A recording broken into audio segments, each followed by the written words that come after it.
شعبدہ باز لوگوں کے ساتھ کر رہا ہے یا جو اس شعبدہ باز کو اصل مان چکے ہیں وہ اپنے ساتھ پروموٹ کر رہے ہیں. یہ اتر پردیش کے اندر، انڈیا کے اندر تمام مدارس بند ہو گئے ہیں. Current model of education system ہے نا، یہ ایجوکیشن سسٹم بظاہراً ہوگا مگر ایکچولی یہ انڈاکٹرینیشن سسٹم ہے.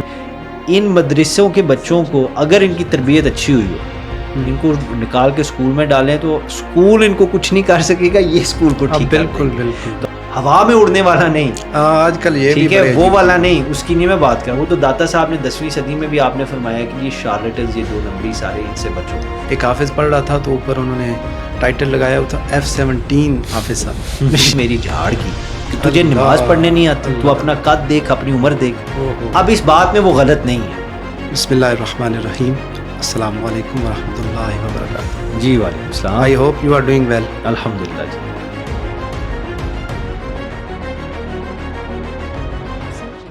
شاہ صاحب ماشاء اللہ آپ کی گفتگو سنتے ہیں، آپ بڑی زبردست گفتگو فرماتے ہیں.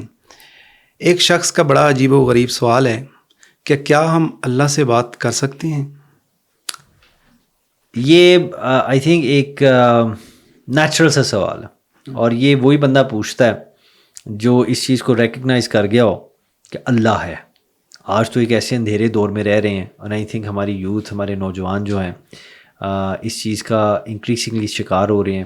میں آپ کو کچھ اسٹارٹس تو ابھی دے نہیں سکتا، مگر it will be an interesting study کہ دیکھیں کہ ایتھیزم کی جو رائز ہے وہ پاکستان کے اندر کس ریٹ پہ جا رہی ہے. یعنی کتنے لوگ ایتھیزم کی طرف جا رہے ہیں، اور پھر اس میں یہ بھی سروے اگر کیا جائے، دیکھا جائے، it be very interesting to see کہ کس طرح کے لوگ ایتھیزم کی طرف کھنچے چلے جا رہے ہیں یا کنونس ہو رہے ہیں. آئی تھنک اس کے اندر 2 کیٹیگریز آ جائیں گی جتنا میرا تجربہ رہا ہے، کیونکہ آپ کو پتہ ہے ہم کافی آؤٹ ریچ پروگرامز اور اس طرح کی سارا سلسلہ ہوتا ہے، بندوں میں اٹھتے بیٹھتے ہیں ایوری تھنگ. تو 2 قسم کے، ایک بندہ جو مایوس ہو چکا ہوا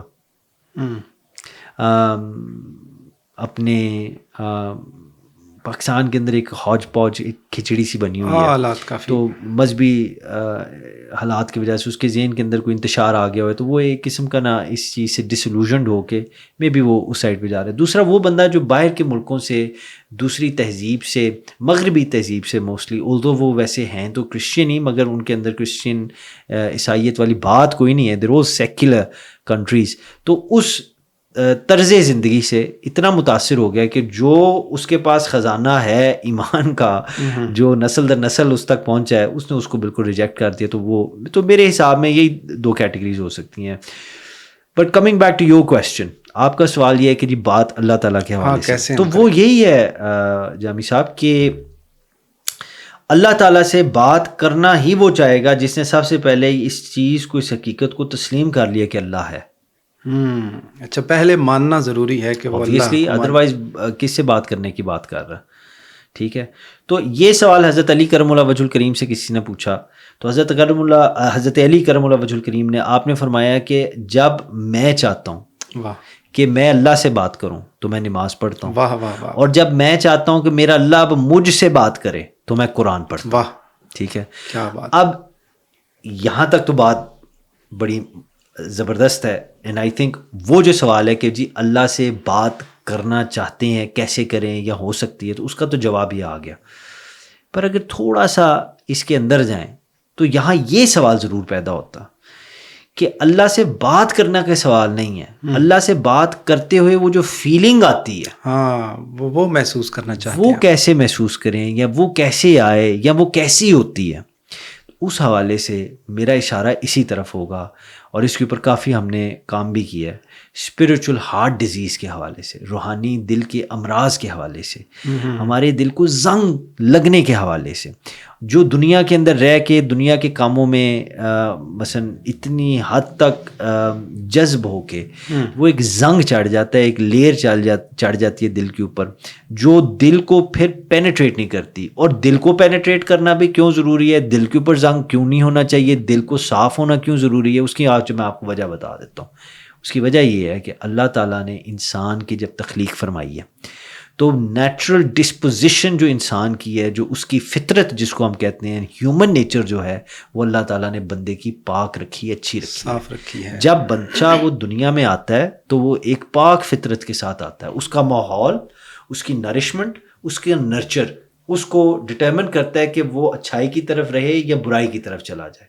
اور چونکہ دنیا دکھوں کا گہوارہ ہے, this life this world is an illusion, تو اس ایلوژن کے اندر جب آپ زیادہ انڈلج کرتے ہیں تو آپ ڈیلوژنل ہو جاتے ہیں, جس کی وجہ سے پھر یہ ساری ہماری ایک ہوپلیسنس اور ہماری یہ اس طرح کی ایک ریٹ ریس جس کو کہتے ہیں روٹین بن جاتی ہے کہ دنیا کے اندر اتنے سمپل ٹرمز کھب جاتے ہیں کہ ہم we lose sight of the real purpose of coming into this world. تو وہ جو زنگ دلوں کے اوپر چڑھ جاتا ہے اس کا اترنا اس لیے ضروری ہے کہ آپ کا دل جو ہو وہ شیشہ بن جائے اور پھر وہ اس حقیقت کو ریفلیکٹ کرے جس چیز کے لیے رب نے آپ کو دنیا میں بھیجا, اور دنیا میں اللہ تعالیٰ نے انسان کو اپنی یاد اپنی عبادت کے لیے بھیجا. سبحان اللہ. تو I think that is a much more pertinent question آج کے دور کے حوالے سے. بات کرنا اللہ سے اپنی جگہ پہ ہے, مگر وہ فیلنگ کیوں نہیں آتی, یہاں آ کے زیادہ تر بندے پھنس جاتے ہیں. اکثر وہ ذہن میں سوال آتا ہے کہ اللہ کو محسوس خاص بندے کر سکتے ہیں جو متقی ہیں, اولیاء اللہ ہیں. ایک عام بندہ جب اللہ سے بات کرنا چاہے, آپ نے حضرت مولا علی کا وہ واقعہ کوٹ کیا, تو وہ تو ایک امیر المومنین ہیں, ولیوں کے بھی سردار ہیں, لیکن میں یہ پوچھنا چاہتا ہوں کہ مجھ جیسا گناہ گار عام بندہ وہ رب سے کیسے بات کر سکتا ہے؟ دیکھیں اگین جہاں تک بات کرنے کی بات ہے, ٹھیک ہے, وہ تو حضرت علی نے آپ کو بتا دیا. آپ اللہ سے بات کرنا چاہتے ہیں بالکل, تو آپ نماز کیوں نہیں پڑھتے؟ آپ تو پڑھتے ہیں, مگر کوئی اگر کرنا چاہتا ہے نماز کیوں نہیں پڑھتا؟ جب آپ نماز پڑھتے ہیں تو نماز میں کیا کہہ رہے ہیں؟ الحمدللہ رب العالمین. ہاں, بات تو رب سے ہو رہی ہے. ٹھیک ہے, بات تو ہو رہی ہے رب سے. اور وہ اب آپ کہتے ہیں کہ نہیں میں چاہتا ہوں میرا اللہ میرے سے بات کرے, ٹھیک ہے, تو قرآن پڑھیں, یاسین والقرآن الحکیم, اللہ آپ سے بات کر رہا ہے. سوال یہ نہیں ہے, اس سوال پہ غور کریں. سوال ایکچولی آپ کا بھی یا کسی اور کا بھی جو یہ سوال بات کا, اس کی آڑ میں جو ایکچولی سوال ہے نا وہ یہ ہے کہ مجھے وہ فیلنگ کیوں نہیں آ رہی. میں اس چیز کا جواب دے رہا ہوں. وہ فیلنگ اس لیے نہیں آ رہی کیونکہ آپ کا دل دنیا کے اندر جھگڑا ہوا ہے. آپ کا اور میرا دل اس کے اوپر وہ اس ایسا ایک زنگ کی لیر چڑھ گئی ہوئی ہے کہ روشنی اس کو پینیٹریٹ نہیں کر رہی. اب اس زنگ کو اتارنے کے لیے رسول اللہ صلی اللہ علیہ وآلہ وسلم کا فرمان ہے کہ اللہ کا ذکر کرو, اللہ کو یاد کرو. ٹھیک ہے, اب اس کا کیا مطلب ہے, تھوڑا سا اس کو بریک ڈاؤن کر لیں. یہ تسبیح پکڑ کے جنگل میں چلے جائیں, ٹھیک ہے, دنیا سے تعلق چھوڑ دیں, کیا کریں؟ ٹھیک ہے بھائی, ذکر کا وہ کون سا میتھڈ ہے جس سے وہ زنگ اترے گا؟ جنگل میں جا کے اللہ اللہ کرنا, ٹھیک ہے, یہ بھی ایک طریقہ کار ہے, مگر سب سے بہترین وہ طریقہ کار ہے جو رسول اللہ صلی اللہ علیہ وآلہ وسلم کی سنت ہے, اس پہ رہیں.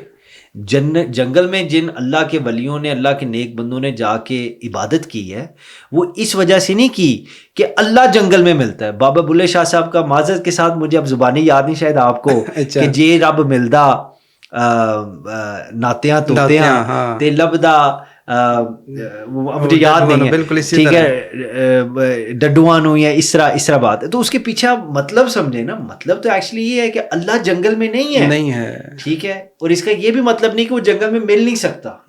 ٹھیک ہے, اللہ کو محسوس کرنے کے لیے ہمیں سم ٹائمز تنہائی میں جانا پڑتا ہے, اور تنہائی میں جا کے احساس ہوتا ہے کہ میں تو کبھی اکیلا تھا ہی نہیں, اللہ ہر جگہ میرے ساتھ. لیکن یہاں حضرت ایک وہ عجیب واقعہ بھی آپ سنا رہے تھے حضرت شیخ عبد القادر جیلانی کا, کہ آپ جنگلوں میں عبادت فرما رہے تھے, اپنے رب کا ذکر کر رہے تھے, تو شیطان جو ہے وہ اس شکل میں آتا ہے کہ اے عبد القادر میں تیرا رب ہوں. تو عام بندہ پھر کیسے پہچانے گا؟ شیطان اس بیس میں آ جاتا ہے اور بندہ یہی سمجھتا ہے کہ یہ میرا رب ہی ہے. اچھا, اب اس میں میں چاہتا ہوں تھوڑا سا آپ میرے ایک سوال کا جواب دیں. کیا عام بندہ اپنی طاقت سے پہچانے گا؟ اپنی تو انسان بہت کمزور ہے. میں نے آپ کو جو حضور غوث پاک کا واقعہ سنایا وہ آئی تھنک ہمارے ویورز کے لیے ضروری ہوگا. حضور غوث پاک صحرا میں جا رہے تھے, اچھا, تو بادل کے اندر سے آواز آنی شروع ہوگی. آپ نے اوپر دیکھا تو آواز آئی کہ عبد القادر, ایک روایت میں آتا ہے کہ تم نماز چھوڑ دو میں تم پہ راضی ہوں, ایک میں آتا ہے ذکر چھوڑ دو میں تم پہ راضی ہوں, یعنی کہ تمہیں اب یہ عبادت اور یہ ریاضت کرنے کی ضرورت نہیں ہے, میں تمہارا خدا ہوں, میں تم پہ راضی ہوں, چھوڑ دو یہ سب کچھ. حضرت عبد القادر جیلانی غوث اعظم رضی اللہ تعالیٰ عنہ نے فرمایا, آپ نے فرمایا کہ نعوذ باللہ تو خدا نہیں ہو سکتا, تو مجھے گمراہ کر رہا ہے, دور ہو جا. تو وہ جو بادل تھا وہ آسمان سے زمین پہ آیا, جو پریٹینڈ کر رہا تھا کہ وہ نعوذ باللہ خدا ہے, وہ زمین پہ, اور ابلیس اپنی اصل صورت میں آ گیا. اب دیکھیں اس بات کو آپ مانیں کہ لٹرلی ایسی ہوئی تھی یا نہیں ہوئی تھی یا نہ مانے, it doesn't make a difference. آپ مورل آف دا اسٹوری دیکھیں. مورل آف دا اسٹوری کیا ہے؟ مورل آف دا اسٹوری یہ ہے کہ جب وہ ابلیس اپنی اصل شکل میں آیا تو اس نے آ کے کہا, دیکھیں نا ڈبل اس نے وار کیا. پہلا وار یہ تھا کہ اس نے ٹرک کرنے کی کوشش کی کہ میں تیرا خدا ہوں, چھوڑ دے, کوئی نہیں, خیر ہے, تو نے بڑی نمازیں پڑھ لی ہیں, تجھے معافی ہے. تو حضور غوث پاک نہ اس کے لیے پھنسے, like he didn't fall for it, and what he basically said کہ بھائی تم خدا نہیں ہو سکتے, ٹھیک ہے, تم شیطان ہو. تو وہ اپنی اصلی حالت میں آ گیا. اب اس نے دوسرا وار کیا جو پہلے سے بھی زیادہ طاقتور تھا, ہاں خطرناک تھا. اس نے کہا کہ میں نے 70,000 ولیوں کو اس بات پہ گمراہ کیا ہے جنہوں نے میرے کہنے پہ مجھے خدا سمجھ کے میری بات پہ نمازیں چھوڑ دی, اللہ کی عبادت چھوڑ دی. تو بھائی تم نے نہ چھوڑی, تو اس کی کیا وجہ ہے؟ تو انہوں نے, حضور غوث پاک نے کہا, اس نے کہا, آپ نے فرمایا کیونکہ اللہ تعالیٰ جسم اور جسمانی صفات سے پاک ہے, ٹھیک ہے. تو بادل میں خدا بن کے جو بات کر رہا ہے اس کو میں سن بھی رہا ہوں اور میں دیکھ بھی رہا ہوں. نہ اللہ کو دیکھا جا سکتا ہے نہ سنا جا سکتا ہے, تو خدا نہیں ہو سکتا, تو یقیناً شیطان ہے, ٹھیک ہے. اس نے کہا بھی کیا بات ہے غوث اعظم عبد القادر, کیا بات ہے تیرے علم کی. اب یہ اس کا تیسرا سب سے پاورفل اٹیک تھا. اس نے کہا کیا بات ہے تیرے علم کی, تیرے علم نے تجھے بچا لیا. تو حضور غوث پاک نے فرمایا دور ہو جا, میرے علم نے مجھے نہیں بچایا, میرے رب کی رحمت نے مجھے بچایا, اس کے کرم نے مجھے بچایا. سو کامن مین جامی صاحب does not have the capacity, ٹھیک ہے, کہ وہ اللہ سے بات کرے یا وہ فیلنگ اپنے سے لائے. کامن بندے کے اندر اللہ تعالیٰ کا جب تک کامن بندے پہ کرم نہیں ہوتا, the power is coming from ہم, جب تک اللہ کا اس پہ کرم نہیں ہوتا وہ common man is common man. وہ جب تک اسپیشل مین نہیں بنتا, ٹھیک ہے, جب تک اللہ کا کرم نہیں ہوتا تب تک اس کی بات نہیں بنتی. یعنی عام فہم میں یہ سمجھ سکتا ہوں کہ اللہ کو محسوس کرنے سے پہلے اللہ کی پہچان ضروری ہے. جی شیخ عبد القادر اللہ کو جانتے تھے تو وہ سمجھ گئے یہ اللہ نہیں ہو سکتا, نہ یہ اس کی شایان شان ہے. بالکل. تو اللہ کی پہچان پہلے ہمیں کرنی ہے, اس کو پہچاننا ہے, اس کو ماننا ہے, پھر وہ ہم محسوس کر پائیں گے. بے شک. تو ہمارے یہاں اکثر ایک عجیب الٹی گنگا بہہ رہی ہوتی ہے کہ اللہ تعالیٰ نے کائنات بنائی ہمیں آزمانے کے لیے, لیکن ہم ہر بات پہ اللہ کو آزمانے پہ تلے ہوتے ہیں اور پھر کہتے ہیں کہ یہ کرم نہیں ہوا, وہ کرم نہیں ہوا, یہ. تو یہ کیا جائز ہے کہ ہم بات بات میں, اپنی دعاؤں میں, عبادتوں میں, اپنے معاملات میں اپنے رب کو آزماتے رہیں؟ یہ بڑا ایک دلچسپ مگر ایکولی ٹف کویشچن ہے. میں اس کے رسپانس میں آپ کو یہ کہنا چاہتا ہوں, میں یہ سمجھتا ہوں کہ جب انسان اپنی اوقات کو پہچان جائے تو بندہ اس چیز کو اللہ تعالیٰ کے سامنے, اپنے مالک کے سامنے, وہ خالق ہے, ہم مخلوق ہیں, وہ بنانے والا ہے اور ہمیں بنایا گیا ہے. بے شک. تو جب ہم اپنی حیثیت کو پہچان جائیں اور اس چیز کو مان جائیں, اللہ کو مان جائیں, اللہ کو پہچان جائیں کہ وہ دن کو رات, رات کو دن کر دے, جیسے چاہے وہ کر. یہ سارے مرحلے پہلے کراس کرنے ہوتے ہیں, انٹلیکچولی, اسپرچولی بھی. اور اسپرچولی کی جب میں بات کروں, میرا اشارہ دل کی طرف اس لیے ہے کیونکہ ہماری جو روح ہے وہ ادھر قبض ہے, ٹھیک ہے. تو ان دونوں چیزوں کا قائل ہو جانا ہے, اس پہ کھڑے ہو جانا, قائم ہو جانا ضروری ہے before you get to this point. مگر جب فرض کریں ہو گیا, مان گئے, پہچان گئے, اب اس پوائنٹ پہ پہنچ گئے ہیں, تو جب اس پوائنٹ پہ پہنچ گئے ہیں پھر جان لیجئے کہ یہ اللہ تعالیٰ کی ہی طرف سے ہوگا, انسٹیگیشن بھی اس کی طرف سے ہوگا, اور وہ خالق ہے, وہ مالک ہے, وہ ہمیں آزما سکتا ہے, ہم اس کو آزمانے کی پوزیشن میں نہیں ہیں. میری عرض سن لیجئے نا, ہم اس کو آزمانے کی پوزیشن میں نہیں ہیں. اب جو بندہ یہ سمجھتا ہے کہ میں اس کو آزماؤں گا, اور یہ وہ بندہ ہوتا ہے جو کہتا ہے کہ میں نے دعا مانگی, میری دعا قبول نہیں ہوئی, ٹھیک ہے, لہٰذا نعوذ باللہ اللہ ہے ہی نہیں. یا پھر وہ یہ کہتا ہے کہ میری دعا یا اللہ تو قبول کر, یعنی ایک صورت میں وہ ڈیمانڈ کر رہا ہے کہ میری دعا قبول کر, ٹھیک ہے, تب میں مانوں گا. آپ یہی بات کہہ رہے ہیں کہ اس کی میں آپ کو وجہ بتاؤں کیا ہے. اس کی وجہ یہ ہے کہ اس بندے کے دل کے اندر کبر ہے, اللہ, اس بندے کے دل کے اندر فخر ہے. That leads to arrogance, that leads to تکبر, اور تکبر صرف رب کی ذات کے لیے, بندے کے اندر نہیں ہونا چاہیے. اور احیاء علوم الدین حضرت امام غزالی کی کتاب ہے. میں آج کل پرائڈ کبر کے حوالے سے وہ ان کا جو چیپٹر ہے وہ میں پڑھ رہا ہوں, اور بڑی زبردست کتاب ہے. میں انشاءاللہ تعالیٰ آئی تھنک اپنے ہم اس پوڈ کاسٹ کے اندر شیئر بھی کریں گے. اور میں ایک اور بات آج ان کو کہنا چاہتا ہوں اپنے ویورز کو کہ کامنٹس ضرور کیا کریں, اپنے سوال ضرور بھیجا کریں, اس سے کافی ہماری رہنمائی بھی ہوتی ہے اور یہ کافی ضروری ہے. کچھ سوالات آئے بھی ہیں تو میں کوشش کروں گا آخر میں آپ سے. جی بالکل, اس پہ آتے ہیں. میں یہ کبر والی بات پہلے کر رہا ہوں, فخر والی. حضرت امام غزالی نے جو بات کہی, آپ نے فرمایا 7 ریزنز ہیں کسی بھی بندے کے دل کے اندر فخر آنے کے. اور میں معذرت چاہوں گا اگر مجھے سارے یاد نہ ہوں, مگر جتنے میرے ابھی ذہن میں ہیں وہ میں آپ کو بتا. 2 ان میں سے آپ نے فرمایا دینی ہیں, اور 5 جو آپ نے فرمایا وہ آپ نے فرمایا دنیاوی ہیں. ٹھیک ہے, دینی کے اندر جو سیر فہرست ہے وہ آپ نے فرمایا علم ہے.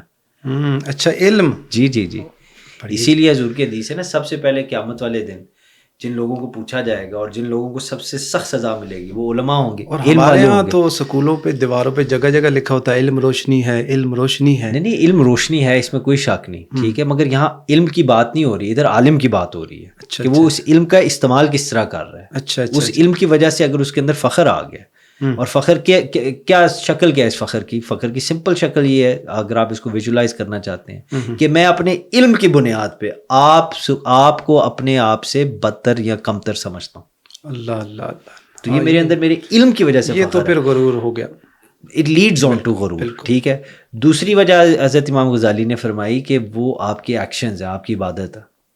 تو یہ تراویحوں میں کیا ہوتا ہے؟ ہاں, جو آج کل ویڈیوز دیکھیں نا, مسجدوں میں جائیں نا آپ, ٹھیک ہے, تو تراویحوں میں یہی ہوتا ہے کہ جنہوں نے ساری تراویحیں پڑھی تو بیچارہ کوئی نوجوان بھائی ہمارا غلطی سے تراویحیں پڑھنے آ گیا ہے, تو اس کو ایسی ایسی نظریں ملی ہیں کہ بھئی تو پورا مہینہ نہیں آیا, پورا سال نہیں آیا, آج کدھر آ گیا. تو اس چیز سے اتنا متنفر ہوتا ہے, اتنا ڈسہارٹیڈ ہوتا ہے, وہ پھر کہتا ہے جی میں نے اب کبھی مسجد جانی. اور انفیکٹ میرا ایک بڑا قریبی دوست ہے جس کے ساتھ یہ معاملہ ہوا, اس سے مجھے یہ بات سنائی, کہتا ہے کہ جی میں بڑے شوق سے گیا نماز پڑھنے, اور میں جب نماز پڑھنے گیا تو میں مثلا نماز پہلے نہیں پڑھتا تھا. اب دیکھیں نا, مجھے یہ لوگ بڑے خوبصورت لگتے ہیں, اور میں اس کو قریبی اس لیے کہتا ہوں کیونکہ اس کو دیکھ کے مجھے اللہ کی یاد آ جاتی ہے. ٹھیک ہے, کیونکہ وہ اللہ سے دور تھا اور پھر اللہ نے اس کو قریب کر لیا. کہتا ہے جی میں گیا, میں نماز نہیں پڑھتا تھا, تو میں بڑے شوق سے ایک دن مسجد میں چلا گیا. کہتا ہے اس وقت 12 13 14 سال عمر ہوگی. تو کہتے ہیں میں مسجد میں چلا گیا, اس اسکول میں, مسجد میں اسکول کا نام نہیں لیتا, بہرحال وہاں مسجد تھی اسکول کے اندر.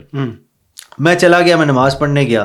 کہتے ہیں میں اتنے جوش سے گیا, میں مثلا رکعت کے بعد رکعت پڑھتا گیا. کہتے ہیں مجھے نہیں یاد, میں مثلا دن کا ٹائم تھا, میں نے کوئی 20-25 رکعت نماز پڑھی. ٹھیک ہے. کہتے ہیں وہ مولوی صاحب بیٹھے, میں جب بھی سلام پھیرتا تو میں دیکھتا مجھے دیکھ رہے ہیں بڑے غور سے میری طرف. کہتے ہیں جی میں پڑھتے پڑھتے اور خوش ہوتا گیا کہ دیکھیں میں. کہتا ہے جب میں نے پڑھ لی, میں جانے لگا تو مولوی صاحب نے مجھے بلایا. تو کہتا ہے جی میں بڑا خوش ہوا کہ مجھے شاباش دیں گے.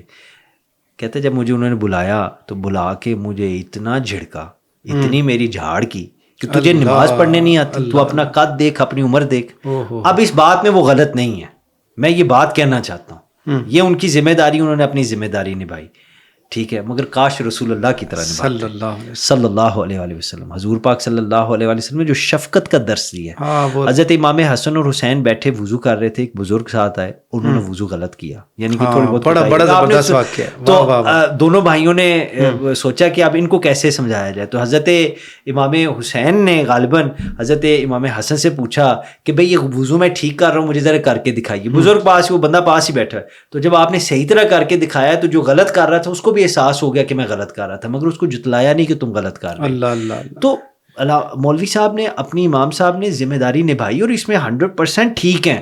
میں کہتا ہوں غلط وہ بندہ ہے جو بتاتا نہیں ہے, وہ زیادتی کرتا ہے. انہوں نے تو کیا, مگر جس طریقے سے کیا, بقول اس میرے دوست کے, وہ کہتا ہے کہ میرا دل اتنا ٹوٹا, میں اس کے بعد 4 سال مسجد ہی نہیں گیا. اچھا, ایسا واقعہ نا میرے ساتھ بھی, جب ہم پڑھتے تھے کالج میں تو میرا کزن بھی ادھر تھا, تو کافی دور نا 3-4 کلومیٹر دور مسجد تھی سٹی میں.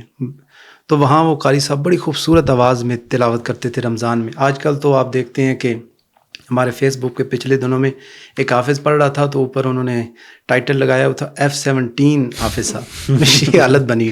بہرحال وہ بڑے خوبصورت دبلہن میں 2 گھنٹے میں تراویح ختم کرتے, بڑی اچھی تراویح پڑھتے. تو میرا کزن اسپیشل وہاں پر چل کے جاتا. تو وہاں جو ہے نا, کچھ فرنٹ سیٹ پہ کچھ بابے ایسے بیٹھتے تھے جنہوں نے اپنی سیٹ مختص کی ہوئی ہے کہ یہ ہمارے لیے یہاں بیٹھنا فرض ہے. تو وہ کسی دن تھوڑا جلدی گیا, وہاں بیٹھ گیا. اب وہ پورے ہفتے سے جا رہا تھا, تو اسے نہیں پتا تھا کہ یہاں کی کنڈیشن یہ بھی ہے کہ جگہ بھی مختص ہیں. تو وہاں بیٹھا, تو تھوڑی دیر بعد بابا جی تھوڑے لیٹ آئے, تو اپنی وہ لاٹھی تھی نا, اسے اٹھو اٹھو اللہ، یہ میری جگہ ہے. صحیح. تو وہ کہتا ہے اس کے بعد میں اس مسجد گیا ہی نہیں. جی حال. مجھے آپ کی بات سے بڑی خوبصورت ایک بات یاد آ گئی. صحابہ کرام جب رسول اللہ صلی اللہ علیہ وآلہ وسلم کی بارگاہ میں جاتے ہیں نا، تو جس جگہ پہ ایک دن بیٹھتے اگلے دن اس جگہ پہ نہ بیٹھتے. یہ سیرت ہے. کسی نے پوچھا آپ ایسے کیوں کرتے ہیں، تو انہوں نے کہا کہ تاکہ ہماری غلطی سے بھی دل میں یہ خیال نہ آ جائے کہ یہ جگہ میری ہے.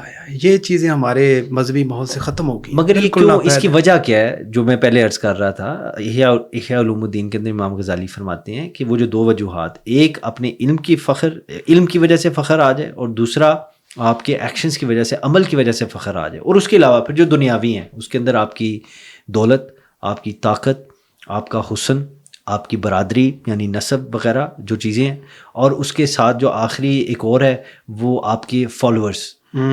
ٹھیک ہے، یہ ساری چیزیں. ٹک ٹاکرز کو دیکھیں جن کو کوئی نہیں جانتا، یوٹیوبرز کو دیکھیں، فیس بک والوں کو دیکھیں جن کو کوئی نہیں جانتا، مگر یکدم جس کے 1,00,000 2,00,000 3,00,000 3 ملین 4 ملین فالوورز ہو گئے ہیں. ٹھیک ہے، اگر ان ساری چیزوں کے باوجود بھی وہ عجز میں رہا ہے، اس کو یہ احساس رہا ہے کہ یہ میرا کوئی کمال نہیں، یہ میرے اللہ کا کرم ہے، تو وہ ٹھیک ہے، اس کے دل میں فخر نہیں ہے. مگر جو 1 ملین 1,00,000 یا 1 فالوور کے بعد اس فخر میں آ جائے کہ مجھے تو لوگ جانتے ہیں، دیکھو میرے کتنے ماننے والے ہیں، ٹھیک ہے، اس کے اندر فخر آتا ہے جو پھر تکبر کی شکل میں مینیفیسٹ ہوتا ہے، اور اس چیز کی پھر اللہ پکڑ کر لیتا ہے. یعنی ہماری عبادات، معاملات، جتنی ہم محنت کرتے ہیں، ریاضتیں کرتے ہیں، ان کو یہ چھوٹی سی چیز کبر کھا سکتی ہے، ختم کر سکتی ہے. یہ آپ کو چھوٹی چیز کبر لگ رہی ہے، چھوٹی تو نہیں، میں بڑی سمجھتا ہوں سب سے بڑی چیز یہ کبر بڑی ہے. چیز اور یہ کتنی بڑی بلا ہے انسان کے گلے، اگر یہ پڑ جائے تو یہ ساری باتوں کو، ریاضتوں کو، ذکر، اذکار اور عاد، سب چیزوں کو ختم کر دیتا ہے. اچھا حضرت، یہ دل کی بیماریوں میں سے ایک بیماری ہے جو دل کو لگ گئی. اب ہم اس سے جان کیسے چھڑائیں؟ کیونکہ ہمیں بعض اوقات چھوٹی چھوٹی چیزوں پہ فخر محسوس کرنا شروع کر دیتے ہیں، کبر دل میں پیدا ہونا شروع ہو جاتا ہے. تو اس کا کوئی آسان سا حل تھا کہ دل میں جب بھی محسوس ہو کہ غرور، تکبر پیدا ہو رہا ہے تو ہم کیا کریں؟ میرے استاد جو تھے انہوں نے ایک بات مجھے کہی، انہوں نے کہا کہ اللہ تعالیٰ کی قربت والا جو راستہ ہے اس پہ پہنچنے کے لیے 2 طریقے ہوتے ہیں. ایک، یا علم سے آئیں اور پھر روحانیت کی طرف آئیں، اچھا، اور آگے پھر آپ کا سفر شروع ہو جاتا ہے. یا پہلے روحانیت اور پھر علم اور پھر آگے آپ کا سفر شروع ہو جاتا ہے. اس سے ایک بات اسٹیبلش ہو جاتی ہے کہ جب تک یہ دونوں چیزیں نہیں ہوں گی وہ سفر شروع نہیں ہوگا. میں نے پوچھا کہ جی بہتر آرڈر کون سا ہے؟ انہوں نے کہا جی بہتر آرڈر یعنی جس کے اندر رسک کم ہے، جس کے اندر پھنسنے کا، گرنے کا، گمراہ ہونے کا خطرہ کم ہے، وہ پہلے علم ہے اور پھر روحانیت ہے. اور یہ بات ایکچولی لنک ہو جاتی ہے کشف المحجوب میں. حضرت داتا علی حجویری رحمۃ اللہ تعالیٰ علیہ نے اسی طرح کی بات فرمائی. آپ نے مثلا آپ نے جو فرمایا، آپ نے فرمایا کہ جب تک یہ دونوں چیزیں اکٹھی نہیں ہوتی، علم بھی اور روحانیت بھی، ٹھیک ہے، آپ فقر کے راستے پہ نہیں آ سکتے. اب چونکہ ہم نے فقر کا، میں سمجھتا ہوں اٹس اے گڈ ٹائم میں آپ کو یہ بھی بتا دوں. دیکھیں صوفیزم، تصوف، فقر، جو بھی آپ اس کو کہیں، اٹس سمپلی اے سائنس. یہ سائنس ہے ایٹ اٹس کور جو آپ کو اللہ تعالیٰ کی قربت کے راستے پہ لے جاتی ہے. اب اللہ تعالیٰ کی قربت پانے کے لیے سب سے بڑا جو آبسٹیکل ہے، ون آف دم کون سا ہے جس کی ہم بات کر رہے ہیں؟ فخر ہے. اب اس فخر کو ٹیکل کرنے کے لیے آپ کو کوئی پروسیس چاہیے، آپ کو ایک طریقہ کار چاہیے، ایک سائنس چاہیے. بالکل. تو صوفیزم، تصوف، فقر ہوا میں اڑنے والا نہیں، آج کل یہ ٹھیک ہے، وہ والا نہیں، اس کی نہیں میں بات کر رہا ہوں. وہ تو داتا صاحب نے 10ویں صدی میں بھی آپ نے فرمایا کہ یہ شارلٹنز، یہ 2 نمبری سارے، ان سے بچو. میں ان کی بات نہیں کر رہا. اچھا، یہ عجیب معاملہ ہے کہ اب بھی جب بھی نا تصوف کی بات کریں، اسپرچویلٹی کی بات کریں، یوتھ یہی سمجھتی ہے کہ شاید شعبدہ بازوں کی بات ہو رہی ہے. شاید پڑھتے نہیں ہم، نہیں، کیونکہ شعبدہ باز زیادہ ہیں، اور یہ وجہ ہو سکتی ہے زیادہ ہے، کیونکہ یہ اس سیکٹر میں شعبدہ باز زیادہ ہیں، کیونکہ دیٹ از مور کنونسنگ. کتنا ظلم ہے اس سیکٹر کے ساتھ.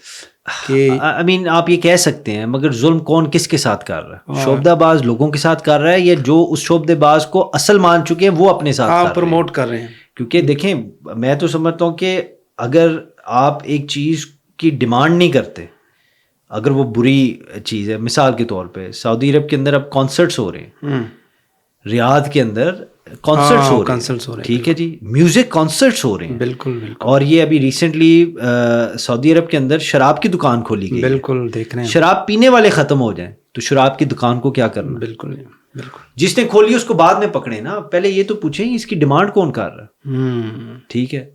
تو یہ چیزیں ہمیں سمجھنی چاہیے. جو میں پہلے بات کر رہا تھا وہ ادھوری نہ رہ جائے، اس کو مکمل کر دوں.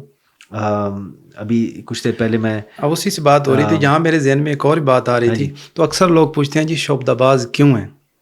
تو نہیں سوری، جو ہم بات کر رہے تھے وہ ہم صوفیزم فخر کے حوالے سے ہو رہی تھی. میں بات آپ کو یہ کہہ رہا تھا، فخر آ گیا نا، آپ نے اس کو اس ایلمنٹ کو، اس النس کو ٹریٹ کرنا ہے، تو اس کے لیے آپ اگر تصوف کی سائنس کے تھرو ٹریٹ کرتے ہیں، جس کے اندر پہلے علم ہے، پھر روحانیت ہے، اور پھر اللہ کی قربت کا سفر ہے، تو آپ اس کو سکسیزفلی ٹریٹ کریں. فخر کو کیسے ٹریٹ کیا جائے، آپ کا جو پہلا کویشچن ہے، فخر کو اسی طرح آپ ٹریٹ کر سکتے ہیں، بائی ہمبلنگ یور سیلف، اپنے آپ کو عجز کے اندر، یعنی ادب علم کے ساتھ ضروری ہے. اور عاجزی کی سب سے خوبصورت شکل کون سی ہے، صورت کون سی ہے، آپ مجھے بتائیں. عاجزی کی سب سے خوبصورت شکل رب کے حضور اپنی جبین کو رکھ دینا، سجدے میں جھک جانا.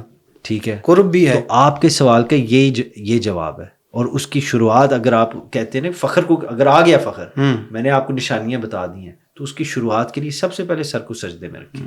اچھا حضرت، یہ جو فخر کی آپ بات کر رہے ہیں، اس کی کوئی آسان اگزامپل، مثال ہمیں دیں تاکہ ہمارے ویورز بھی آسانی سے سمجھ سکیں، تاکہ اس فخر کو پہچان سکیں اور اس سے بچ سکیں. اس کی کئی مثالیں ہیں. آپ کوئی بھی ایک سیکٹر پک کر لیں، جو بھی سیکٹر ہو، وہ آپ کا پولیٹیکل سیکٹر ہو، بیوروکریسی ہو، آپ کا ایجوکیشنل سیکٹر ہو، آئی ٹی سیکٹر ہو، آپ کا امپلائمنٹ سیکٹر ہو، whatever it may be, جس سیکٹر کے اندر آپ کو دو بندوں میں ایک بندہ ایسا نظر آ رہا ہے جو اپنے آپ کو دوسرے سے بہتر سمجھ رہا ہے، وہ کبر کا شکار ہے، فخر کا شکار ہے. اور انفیکٹ اگر آپ یہ کہیں کہ جی میں کو کرنٹ افیئرز میں سے، کرنٹ جو ٹائم اس میں، تو جو آپ کو میں ایک ایگزامپل دینا چاہ رہا ہوں، وہ آئی تھنک اس سے بہتر کوئی ایگزامپل میرے ذہن میں نہیں آ رہی ہے. جو فلسطین کی ایگزامپل ہے، یا کشمیر کی ایگزامپل دیکھ لیں. اگر ہم اس وقت ان ایکٹیو ہیں، اور آئی مین میں یہ کافی طویل گفتگو ہو جائے گی، اس لیے آئی وانٹ ٹو، میں صرف آپ کو یہ بات کہنا چاہتا ہوں، اس سے آگے نہیں جائیں گے. اگر ہم ان ایکٹیو ہیں، کچھ کر نہیں پا رہے، اور ہمارے اپنے بچوں میں ہمیں وہ نصرت نہیں نظر آ رہی، ہمیں دانیال نہیں نظر آ رہا، ہمیں عبداللہ نہیں نظر آ رہا جو فلسطین میں ذبح ہو رہا ہے، کسی کے بیٹے بیٹیاں ذبح ہو رہے ہیں، اپنے بچوں کی شکلوں میں ان کے بچے نہیں نظر آ رہے، تو اس کی وجہ یہ ہے کہ ہمیں اپنے بچوں پہ فخر ہے، ہم اپنے بچوں کو ان بچوں سے بہتر سمجھتے ہیں، ہم اپنے اسلام کو ان کے اسلام سے بہتر سمجھتے ہیں، ہم اپنی لائف کو ان کی لائف سے، زندگی سے زیادہ قیمتی سمجھتے ہیں. ادروائز اگر ایسے نہ ہو تو ہمارے اندر ایک ایسا درد جاگے that will compel us to act, اور ہم ایکشن لیں گے، ہم کام کریں گے. اور اس پوائنٹ کے اوپر میں یہ ضرور کہنا چاہتا ہوں، کیونکہ آئی جینوئنلی بلیو کہ اگر آپ ایک منفی سوچ رکھتے ہیں، جس کی وجہ سے آپ ایک منفی نیگیٹو ایٹیٹیوڈ رکھتے ہیں، آپ کو ہر طرف نیگیٹیوٹی اور مایوسی نظر آئے گی، اور مایوسی کفر ہے. اس کرائسس کے اندر بھی اللہ تعالیٰ نے ایک پازیٹیو اپرچونٹی ہمیں دی ہے کہ ہم اگر اپنی آخرت بہتر کرنا چاہتے ہیں، عاقبت بہتر کرنا چاہتے ہیں، تو آج اپنے مسلمان بھائیوں اور بہنوں کے لیے کچھ کریں. اب اگر آپ یہ پوچھ رہے ہیں جی کیا کریں، تو میں آپ کو وہ کچھ بتا سکتا ہوں جو میں کر رہا ہوں، یا میں آپ کو وہ کچھ بتا سکتا ہوں اپنے سے بہتر جو میرے سے اچھے لوگ کر رہے ہیں. میرے سے اچھے لوگ کیا کر رہے ہیں؟ میرے سے اچھے لوگ گھر کمروں میں سوشل میڈیا کے اوپر نہیں بیٹھے ہوئے، وہ باہر نکلے ہیں، انہوں نے ڈونیشنز کی ہیں، انہوں نے اپنی آواز کو بلند کیا ہے، وہ اس جد و جہد، اس مہم میں گامزن ہے کہ ہم کسی ایسی موومنٹ کو چلائیں یا ایسی موومنٹ کا حصہ بنیں جس سے آن اے نیشنل لیول، ٹھیک ہے، پاکستان پلیز اے رول، ٹھیک ہے، in bringing peace to that part of the world, in helping the Palestinians. کوئی ایسا کام کریں، اور اس کی کئی مثالیں ہیں، کئی چیزیں ہیں، ٹھیک ہے. اینڈ آئی تھنک یہ اگر ہم اس طرح اس چیز کو اپروچ کریں، آپ کبر کو پہچاننا چاہتے ہیں، تو وہ فخر اس بندے کے اندر، اس بندے کے دل کے اندر فخر نہیں تو اور کیا ہے، جو یہ سمجھتا ہے کہ ٹھیک ہے جی یہ بارڈر کے پاس ادھر ہو رہا ہے، ہمیں نہیں یہ چیزیں میٹر کرتی. میں نے اگلے دن اخبار میں پڑھا ہے، چونکہ ہمارا مذہبی سیکٹر سے کافی تعلق بھی ہے، اگلے دن میں نے اخبار میں پڑھا ہے کہ اتر پردیش کے اندر، انڈیا کے اندر تمام مدارس بند ہو گئے ہیں. اللہ، اس کی کیا وجہ؟ اور یہ میں نے، اب مجھے یاد نہیں آ رہا، آئی تھنک روٹرز کے اندر پڑھا ہے یا کسی نیوز، میں نے یہ پاکستانی اخبار میں نہیں پڑھا.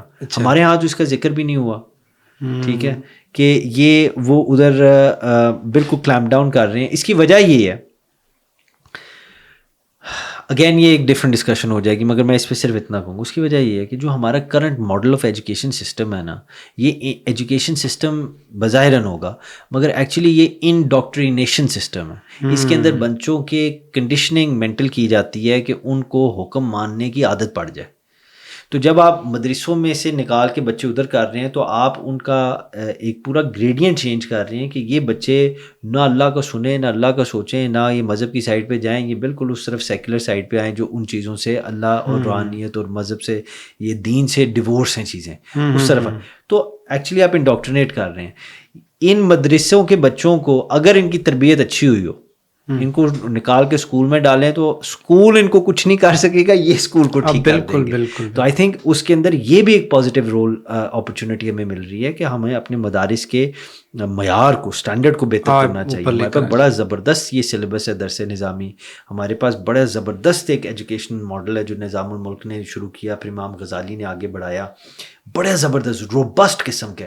اس کی لائف ختم اس لیے ہو رہی ہے کیونکہ آج کے دور کے اندر ریڈنڈنٹ ہو رہا ہے. درس نظامی کی ڈگری یافتہ یا سند یافتہ, ڈگری یافتہ تو نہیں سند یافتہ بندے کو مجھے بتائیں کہاں نوکری مل رہی ہے, کہاں کون سے جناب سیکٹر کے اندر اس کے لیے پوسٹ کھلی ہوئی ہے, جب تک اس کے ساتھ دنیاوی ایجوکیشن نہیں ہوتی. تو یہ ساری چیزیں اسیس کرنے والی ہیں. مگر یہ ایک اور گفتگو ہے. جو بات میں کہہ رہا تھا کہ ادھر انہوں نے مدارس بند کیے تاکہ وہ بچے وہاں سے نکلیں اور اسکولوں کے اندر آئیں. India is trying very much to become a secular state, ٹھیک ہے, اور وہ اس چیز کو پتہ نہیں, میں سمجھ نہیں پا رہے یا اللہ بہتر جانتا ہے کیا وجہ ہے کہ وہ اسلام سے جان نہیں چھڑا سکتے. انڈیا کی سب سے مشہور, دنیا کی سب سے one of the most popular attraction site جو ہے انڈیا کے اندر تاج محل ہے, اس کو کس نے بنایا؟ وہ مسلمان. ٹھیک ہے, یہ جان نہیں چھڑا سکتے, یہ اسلام کو ادھر سے ختم نہیں کر سکتے, مگر یہ ان کی زندگی مشکل ضرور کر سکتے ہیں. ہمیں being across the border from them یہ ضرور سوچنا چاہیے کہ ہم کیا رول پلے کر سکتے ہیں, اور اس کے اندر دیر از ایمپل اپرچونٹی ہمارے لیے. بالکل ماشاء اللہ, بڑی زبردست گفتگو کی. اور اس حوالے سے ہمارے اکثر ویورز کویشچن بھی کرتے ہیں. انسٹاگرام پہ ہماری ایک بہن اقرا پوچھ رہی تھی کہ ہم اللہ کا قرب کیسے پا سکتے ہیں, تو اس حوالے سے تھوڑی رہنمائی کیجیے گا کہ اللہ کا قرب کیسے حاصل کیا جائے. اللہ کا قرب میں اگر مختصر, یہ تو مے بی انشاءاللہ نیکسٹ پوڈ کاسٹ جو ہوتی ہے تو یہاں سے ہی شروع کرتے ہیں. میں یہ کہوں گا کہ جو میرے استاد نے مجھے بتایا, انہوں نے کہا کہ جی اللہ کا قرب پانے کے لیے دل میں خلوص رکھو اللہ کے حوالے سے. یعنی پہلے دل کو صاف کیا جائے پھر دل میں خلوص پیدا ہو. دیکھیں, دل کو صاف کیا جائے, that's part of an exercise. اور تصوف جو ہے, صوفیزم جو ہے, وہ یہی تو سکھاتا ہے دلوں, ٹھیک ہے. مگر اللہ تعالیٰ کو اللہ کا قرب پانا اللہ نے مشکل نہیں کیا, اللہ نے اس کو بہت آسان کیا. مشکل ہم نے کر لیا اس سے دور ہو کے. مولانا رومی رحمۃ اللہ تعالیٰ علیہ فرماتے ہیں کہ میں نے ساری زندگی گزار دی اللہ کو تلاش کرنے میں, اور جب رب مجھے مل گیا تو مجھے احساس ہوا کہ گما ہوا تو میں تھا, میرا رب ہر دم یہیں موجود ہے. تو ہم نے مشکل کیا ہوا. آئی تھنک جو خلوص والا ہے نا, اس کا تعلق آپ کے دل, آپ کی نیت کے ساتھ ہے.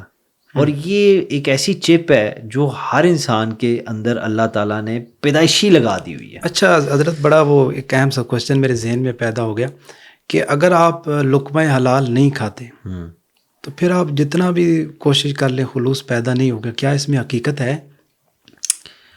نہیں, دیکھیں لقمہ حلال یہ ایک دفعہ آئی تھنک اسی پروگرام پہ کہیں ہم نے بات کی تھی. شیخ التستری کا قول ہے, انہوں نے فرمایا کہ جو حلال روزی نہیں کھاتا, یعنی جو مثلا جس کے پیٹ میں حلال لقمہ نہیں جاتا, اس کے دل میں خشیت الہی نہیں آتی, اللہ کا خوف نہیں آتا.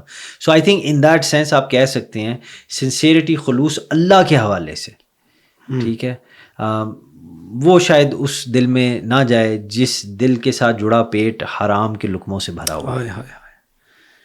یعنی اللہ کا قرب پانے کے لیے پہلے اپنے معاملات کو ٹھیک کرنا ہوگا. نہیں, اللہ کا قرب پانے کے لیے سب سے پہلے اپنے دل کے اندر خلوص کے ساتھ نیت کریں, صدق کے دل کے ساتھ کہ اللہ میں تیرا قرب چاہتا ہوں, میری رہنمائی فرما. تو وہ خود پھر اپنی طرف آنے کا راستہ. اللہ یہ رب کا فرمان ہے نا, ایک قدم آ میں تجھے 10 دفعہ موقع دوں گا کہ تو میرے قریب آ. ماشاء اللہ, بڑی زبردست آپ گفتگو فرما رہے تھے. اور یہ ایک ایسا موضوع ہے کہ جی چاہتا ہے گھنٹوں گفتگو چلتی رہے, کیونکہ ہر جملے میں ایک نئی چیز سیکھنے کو ملتی ہے. تو چونکہ ہمارا وقت قلیل ہوتا ہے, آپ کا بہت شکریہ. انشاءاللہ پھر کبھی موقع ملا تو مزید گفتگو کریں گے. Thank you very much. جی, السلام علیکم. وعلیکم السلام.